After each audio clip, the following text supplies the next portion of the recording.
안녕하세요. 카렌은 누구인가? 이제 지금 몇 가지 분야로 살펴봤는데 오늘 이 시간에는 카렌을 통하여서 본 연구 사역의 중요성에 대해서 같이 좀 살펴보겠습니다.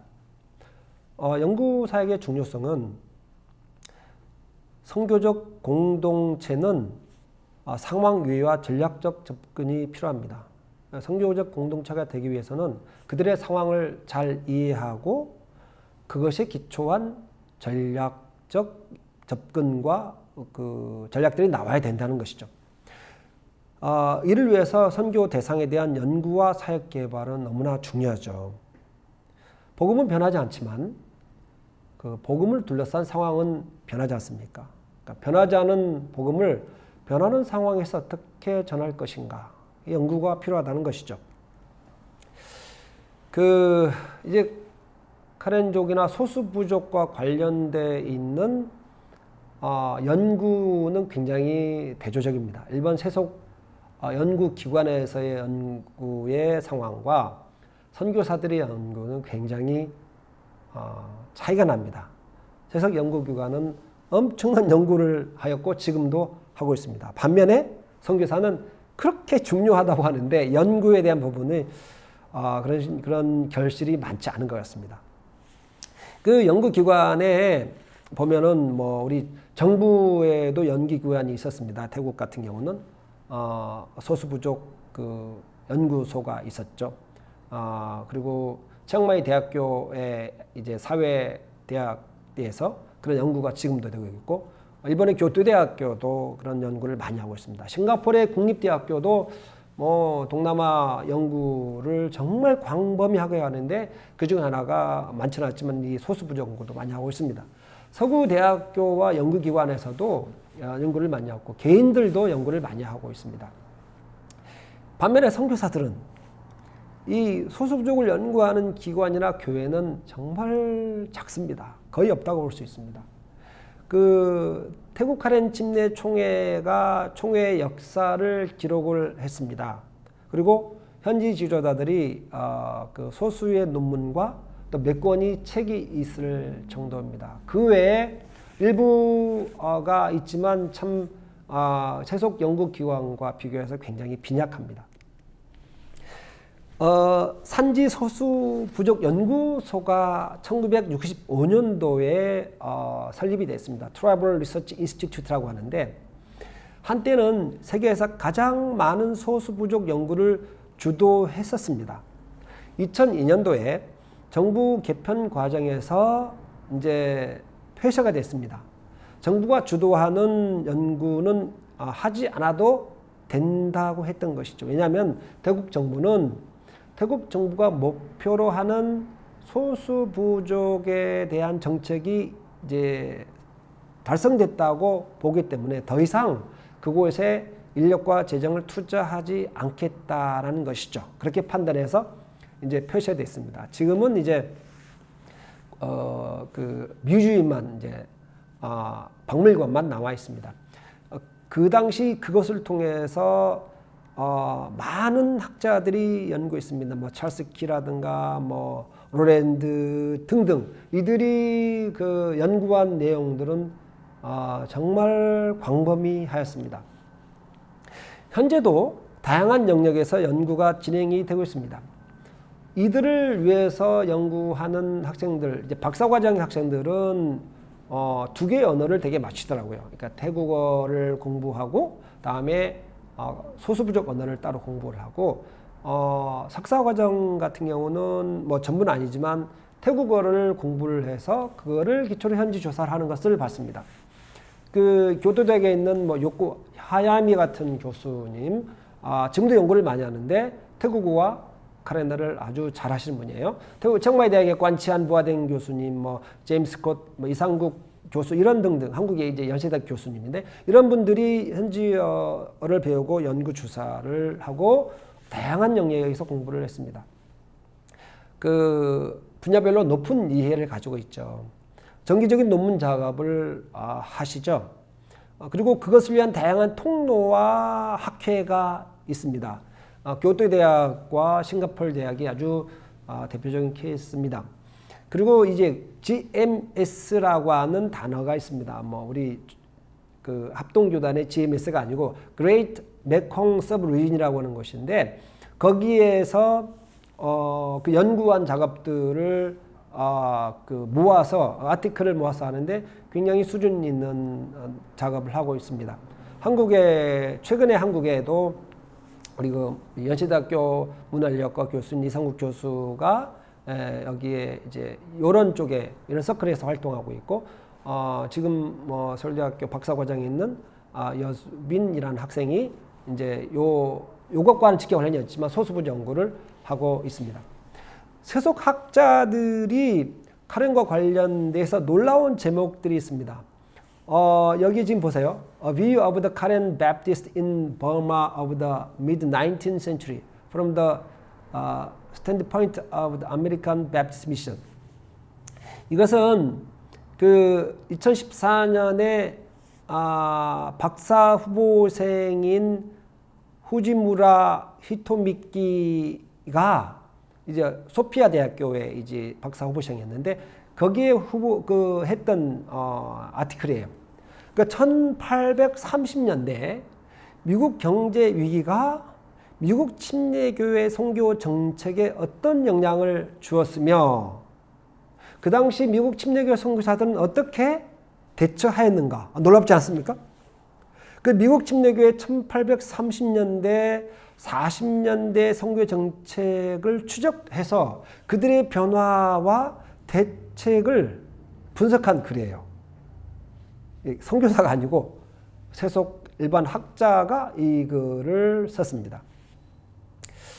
또 이제 하나 그 놀라운 제목인데 요코하야미라고 하는 그 교토대학의 그 문화인력 교수님이신데 재작년에 쓴 글이에요. Karen Culture of Evangelism and Early Baptist Mission in 19th Century Burma.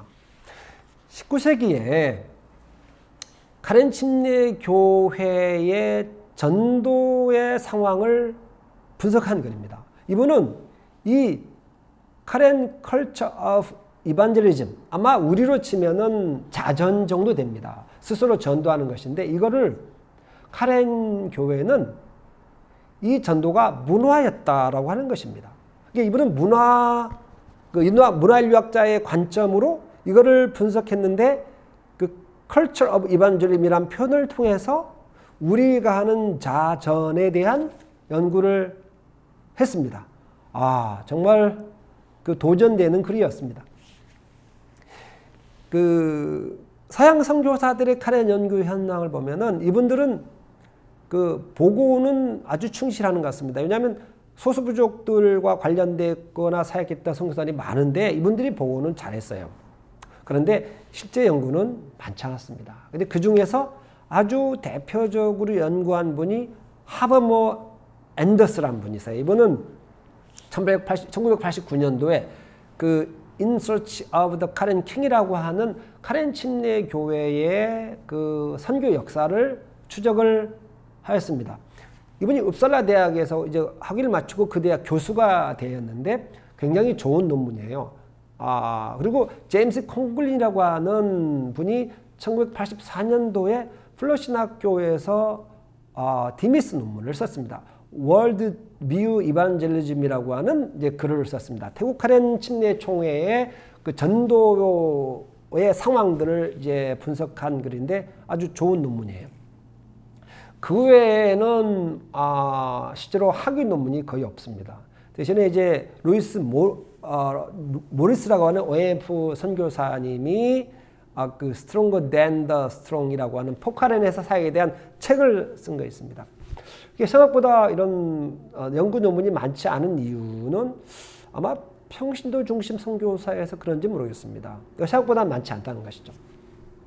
한국 선교사님들의 이 카렌족에 관련 논문, 소수부족 관련 논문은 좀 대조적인 모습이에요. 많은 사역 보고들이 있습니다. 그렇지만 이들에 대한 평가나 논문이 빈약하다는 것이죠. 뭐 사역 보고라는 것은 교회 개척, 지도자 훈련, 뭐 교육, 청소년 사역, 교회 건축 지원 이런 그리고 성공적인 소식과 필요성을 많이 하는데 이거에 대한 평가와 논문들은 많지 않습니다. 아마 이것은 그 우리 한국교회 선교가 이 자영업 형태의 사역을 하는 것과 관련이 있는 것 같습니다. 또는 최근에 시니어 선교사님들이 많이 오셔서 사역을 하니까 이분들이 어떤 뭐 사역을 평가하거나 글을 쓰는 경우가 상황이 되지 않아서 한 것도 관련인 것 같습니다. 한국 선교사님들이 현상이 있는데요. 상대적으로 고학력입니다. 서양 선교사님들에 비해서 굉장히 높습니다. 많은 경우가 그 목회자들은 MDB를 마치고 오잖아요. 또 학교에 관심이 굉장히 높습니다. 그런데 연구 현실이 그렇게 많지 않습니다. 연구 실적이 많지 않다는 것이죠. 상대적으로 높은 학력의 목회자 중심의 선교사입니다. 그리고 다양한 학교들이 제공하는 학위, 석사, 특히 박사 과정에 관심이 많습니다. 잠재적으로 연구 능력이 높습니다. 그런데 연구의 실제는 많지 않습니다. 이게 좀 아쉽게도 아마 이런 것들은 그 이제 언어적으로 그 현지 언어를 아마 그러니까 소수 부족 언어를 못하는 것하고도 관련이 있는 것 같습니다. 그 사역 대상이나 사역을 위한 졸업 논문들은 쓰는데 소논문은 빈약하다는 것이죠. 아마 이것들은 그 연구를 할 수 있는 통로들이 부족하거나 아마 개별적인 사역이 중심이 되어서 그걸 해야 될 필요성 인지가 없는 게 아니라 그걸 할 수 있는 구조가 없는 것과도 관련이 있는 것 같습니다. 예, 우리 앞에 새로운 선교 환경이 다가왔습니다. 외부적으로는 세계 교회가 그 3대륙 선교에서 6대륙 선교로 바뀌었다는 것입니다. 정말 모든 곳에서 모든 곳으로 선교가 진행되다는 말씀이죠. 그리고 한국 교회도 선교 역량이 약화되고 있습니다. 이 코로나 사태는 이런 선교 역량의 약화를 더 가속시킬 것입니다. 또 비서구 교회의 선교적 교회의 도전이 큰 이제 과제들인데 이런 상황들은 연구의 필요성을 더 증가시키고 있죠.